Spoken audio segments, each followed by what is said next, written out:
And you just touched a little bit about your vision when it comes to the South African aviation market. You want to take on South African Airways and actually become like the dominant airline in the country. So would you mind sharing a little bit about your long-term vision? Do you plan to expand beyond the domestic market in South Africa and fly into other African countries and even outside of the continent? Yes, I'd like to do that. Essentially, JOLY Airlines, when we go into operation, it will be a domestic operation. And we've identified turboprop aircrafts to do that for a particular reason, and that is for penetration. It is purely for penetration, and it is for what we would call our niche market, and that would be the domestic market, and to bring connectivity inside of the structure of a domestic market. Okay. We have the Golden Triangle, and we've got a few other airports where much of our operators now are calling on. But ultimately, in the end, everybody has about an hour, hour and a half, 2 hour motorcar drive to get to any airport in this country. I see. Now you mentioned the Golden Triangle.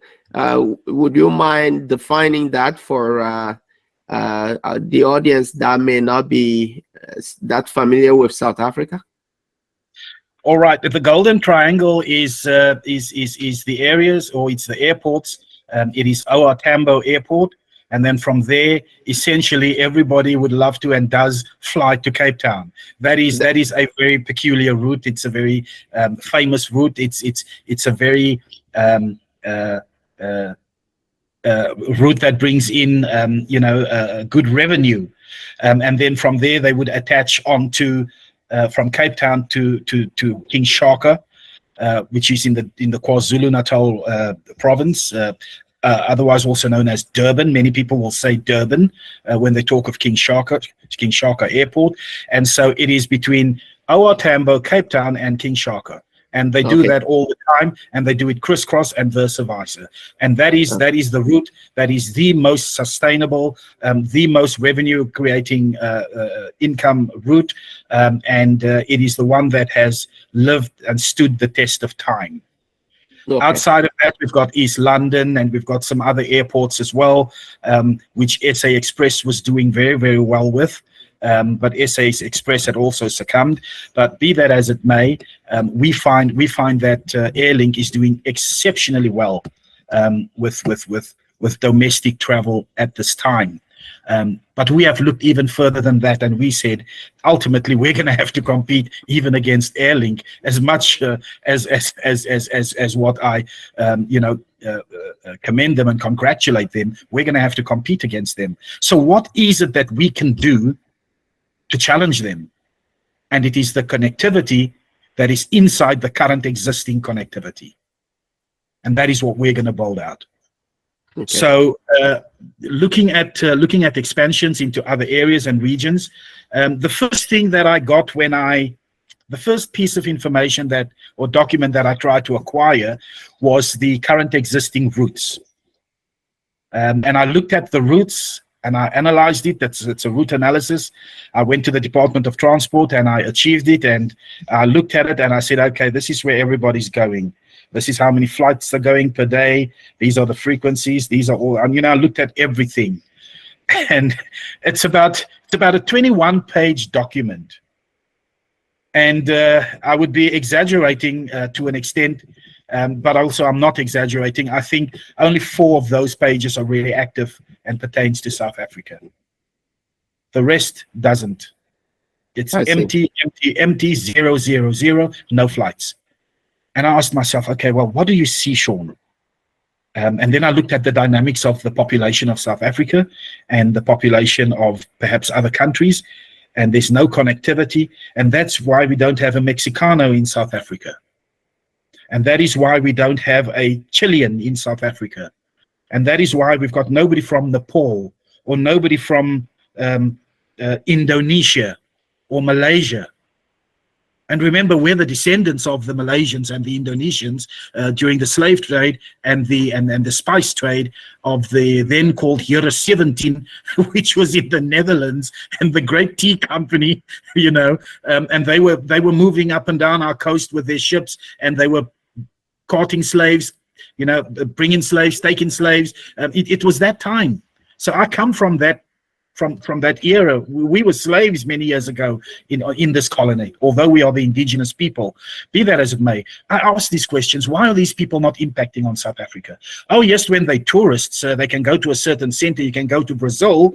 Even if you're in Ecuador, even if you are in Venezuela, you've either got to go to the United States, then you can take a connecting flight and then come with United Airlines and now fly into Cape Town. That's what you can do. And you'll be a tourist here. And that is how it has happened over the years. South Africa has got to begin to interact with the rest of the world. We're not an island, we're a continent. And we have so much to explore, so much to learn, so much interaction that can take place. And if we want to become part of a global community and a global economic sector, we've got to begin to introduce flights that are going to these far laid-out areas. We've got to interact. No point in flying to Perth if you're just going to go visit your sister for 2 weeks. No point in that.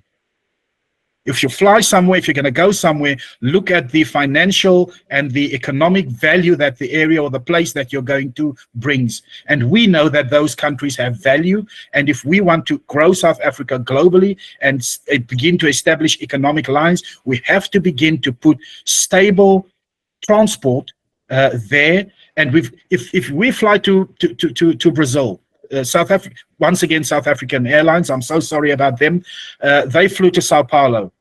I don't know what the situation is and whether they have re-established the lines. I don't know how beneficial the trip was for them, because I'd never heard of them flying there again. But I may be ignorant and have not looked at their schedule. I haven't seen that, so we don't know. But there's a continent that is an economic giant to explore. And we're worried about economy and GDP here in South Africa, but we're not exploring. So yes, JOLY Airlines will fly into these areas. How are we going to do it? We're going to test those routes. We're going to start with charters, put out charters into those regions. The frequency of those charters we'll begin to understand, is it suitable for a scheduled airline and for a route. We will then appeal for those routes, and those routes will ultimately become ours. And if you're not servicing your route, JOLY Airlines is going to take your route. We have no hard feelings in doing that. We are here to build a new nation, to build a new South Africa. I am one of those individuals that brought this country into existence, and now I want to see it grow beyond the capability of what our current politicians are doing, but as a nation to develop and grow. Okay, wonderful. So I think you've touched on your long-term vision. It's start in South Africa, take the South African market on, then branch out to the rest of the world, to as many profitable destinations that you could actually service. That's wonderful. Now, what challenges do you see? What biggest challenge do you anticipate when it comes to the growth of JOLY Airlines? I think the biggest challenge that we're going to have is to grow on the African continent. The African continent has many challenges, and I can understand if we are not expanding too much on our own continent, because there's just such a lot of changes happening all the time. Central Africa, for example, there's a lot happening there that affects aviation. There are regime change. Every now and then there's regime change. Corruption is one of the biggest killers of this continent.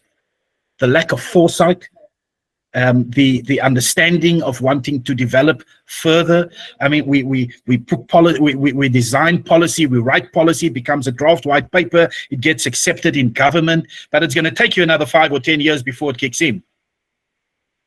South Africa became a liberated nation. I'm sorry if I'm going this direction. Became a liberated nation because of what we call the Freedom Charter.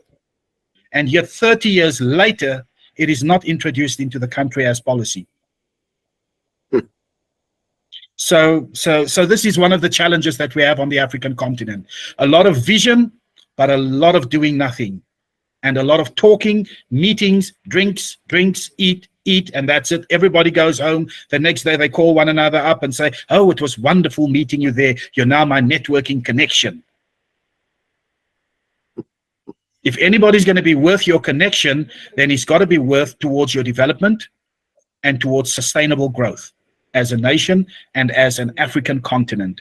And so we have a lot of work on our own continent. So regional aviation for us is a key and a big thing. We cannot go international if we haven't cleaned up in front of our own door.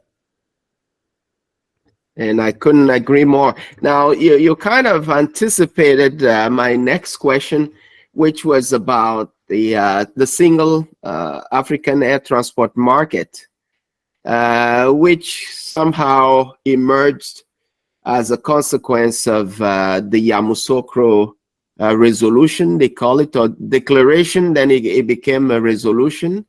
But it's a 40-year-old agreement that some African countries have signed, which they actually dragged their feet on until recently. So how do you think that JOLY Airline could take advantage of that? Do you, any thoughts about that? I'm a very straight talking individual, and I'm not going to mince words. I don't see how SARTM is going to change anything very soon in the future in aviation, because of these diverse factors that are influencing aviation on the African continent. Once again, you say that it's an initiative that was brought into life some 40 years ago. There you said it yourself. 40 years ago. 40 years ago, we were still in apartheid. So, you know, in 40 years, they couldn't do much more than have meetings and conversations and drank tea and drinks. As critical as this may sound, it's the truth. I don't see SARTM making any remarkable advances at this stage. I don't see AFRA, I don't see AFCAC, I don't see all of these organizations putting hands together. Oh yes, they meet together because it's good for aviation. You know, we got to project ourselves as people that are doing something. You know, I don't belong to AFRA, I don't belong anywhere. And even if the time comes when we should belong, we're not going to belong because we're leaders. JOLY Airline is a leader. And we are going to lead aviation on this continent. When I say that we're the benchmark, this is what I mean. That we're going to challenge the current status quo on aviation on the continent. We're going to have to enforce our governments to pull Africa into check, to make it a more stable continent. You cannot fly in South Sudan at the moment, or in Sudan. I'm not sure which one is having the war at the moment. Because I'm at my desk more than anything else during the day. So yes, we have wars and we have, you know, turbulence going on, and we have regime changes going on. And we've just had the president of Senegal tell the French, you know, where to get off. So these are the kind of things that's happening. Yes, we should speak about these things, and yes, we should challenge them, but not challenge them so as to destabilize the continent. Don't bring regime change that is going to destabilize the continent. And then you ask yourself, and I ask myself, why can JOLY Airlines not lease an aircraft? It's because nobody wants to touch Africa with a 10-foot pole.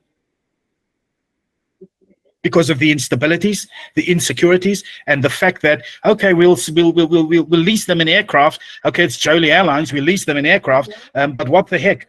What if next month after our elections, there's turmoil, and where's JOLY Airlines after that? we cannot honor our contracts. So these stabilities are important. You've got to look at these things. And so in that, having said that, if we don't have very strong support from governments, organizations like AFRA and SATM and every other initiative that is there for aviation, it's just not going to work, because aviation relies on stability. The stability and the safety of our passengers to fly into a territory and not by accident get shot down. Because one region is making more money, the aircrafts are landing there, they're not landing with us, so what the heck, let's shoot them down. Let's raid their airport, let's burn their airport. Let's pull a force majeure. These are the things that are unstable for aviation, and we have to address that. And I'm a leader. I'm a very strong leader, and I'm not afraid to voice my opinion. And Africa as a continent has to come to the party. We cannot have situations of where every initiative is being threatened. So from that point of view, I'm saying that these organizations are there, but they have not developed, they have not moved with the times. They still have a 40-year vision, which when they introduce it will be 40 years behind. And we're already moving to the next. There's got to be a paradigm shift on the continent. JOLY Airlines is looking to do that. And we're going to do that right here at home before we fly to the next region. Before we fly to the next region and the next region. There should be connectivity directly from here into Angola, from Angola to the DRC, from the DRC into Sudan. That should happen unspoiled. I see. But we have reasonable no-fly zones where you cannot enter, where you cannot fly, where you don't want to land. What about all the transport needs of those people? So let us not be selfish on the continent. I think these organizations all should just merge into one organization, because you cannot have 3 or 4 organizations also pushing and driving at the same initiatives. Everybody wants to reach a goal. It's about where you belong, or where you are, or whom do you belong to. We should just have one organization that's doing all of this for the entire African continent. Then everybody knows where we're heading, instead of a bunch of chickens with slaughtered heads and just running all about. That's what's happening at the moment. So there's got to be, when I look at organizations such as the ones which you've mentioned and initiatives as that, I'm very, very critical. I don't think they're going to do any difference for us as aviators unless, they begin to bring governments, if they've got the control, to bring governments in line. And to say that for the next 10 years, look at, I'd like to say to the president of Senegal, I'd like to say to him that you're 40 years old. We expect a good 20 years out of you. If you can keep Senegal stable for the next 20 years, I will install direct flights from South Africa into Senegal, and we would love to do business with you. Good. Wonderful. We have some places here in Africa where you don't know tomorrow morning if the guy wakes up, if he's still going to be a president. I'm not critical of Burkina Faso. I don't want to be critical, but the guy walks around with an army every single day. Yes, he intermingles with his people. His people loves him, but that does nothing for me as a business person. I wouldn't fly a fly into Burkina Faso at this stage. Even if SATM opens the way, I wouldn't fly in there because the place is unstable, period. Wow, okay. So clearly reminds us all of the great challenges that's still facing the continent, and all turns around the political instability that the continent still have. It's very sad, because when you see the potential of the continent to be witnessing things like that. But anyways, I have my own thoughts on the topic, but I wouldn't go in that direction. So what are your final thoughts before we end this interview? Well, my final thoughts are that, there's a marvelous opportunity here. There's a great opportunity. We know the power that an airline holds. And I'm not blinded by power. I look beyond that. I look at opportunity. There is so much opportunity. There is so much that we can do. There is so much innovation that we can become leaders only if we work together, and only if we do that which is going to progress the region.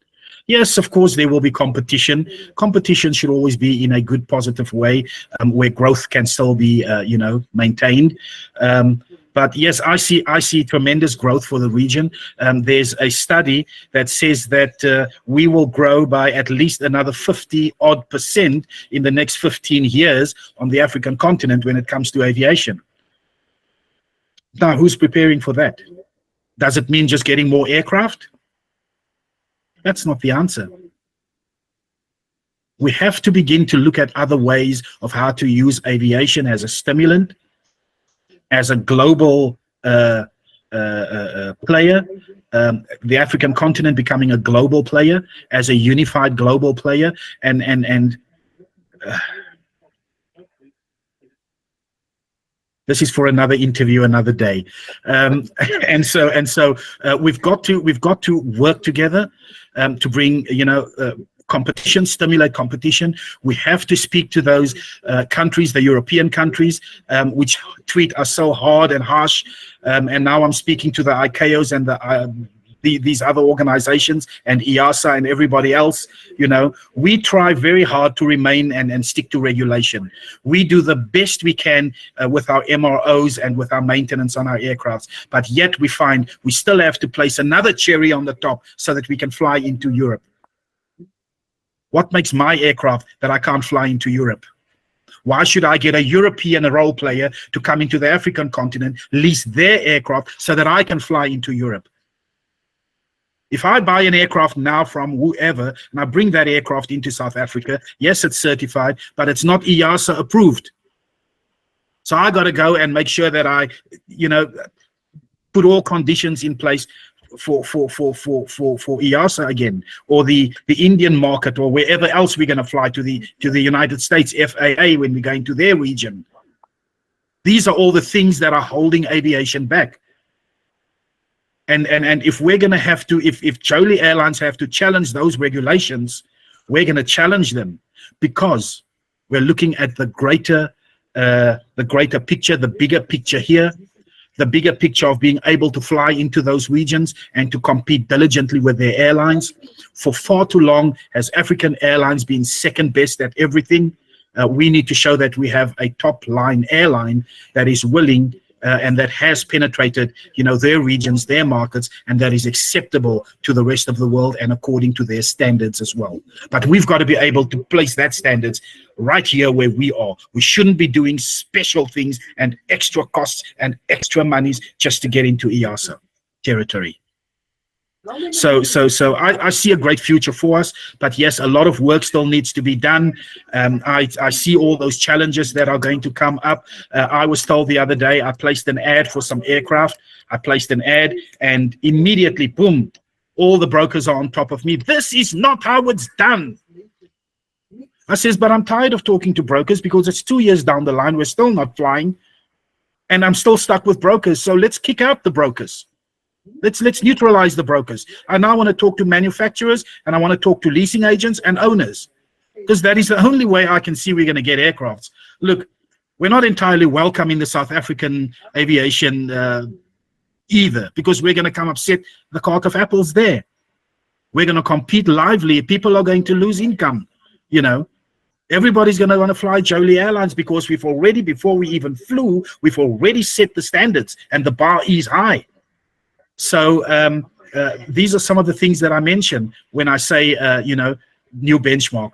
But be that as it may, going forward, I just feel that we have so much work to do. We should all work together to achieve these goals and to make aviation what it really can be, which is an exceptionally fantastic industry to be in, a market that is going to take the African footprint and place it somewhere else. We can take our footprint and we can place it on the European continent. We can put it on the American continent. We can put it on the Latin American continent. Never accept second best. And Africa has been accepting second best for far too long. So JOLY Airlines in the aviation industry, we're going to change some things. Wonderful. Thank you very much, Shawn Vander Merwe. It's been a pleasure speaking with you today. And I can see, feel your passion. And all I can say is I wish all the best to yourself and JOLY Airlines, because the journey, I can see it wouldn't be an easy one. It would be probably very challenging, but I can see that you have the strength of character to take on whomever may stand in your way. So good luck with that, and I hope to chat with you again sometime in the future. I sincerely enjoyed this interview. I sometimes do go off the target when you ask me a question, but it's just because I have so much to say and so much to express. I'm trying to compress all of them into one question. But yeah, I've really enjoyed it. It was a wonderful time, and I'm looking forward to having this conversation when our aircrafts are finally in the sky. Wonderful. Thank you very much. And talk soon. Thank you so much. Have a wonderful day and a wonderful happy Easter to you and your family and all those around you. Have a blessed time. Thank you. I will say amen to that. Thank you, and same to you.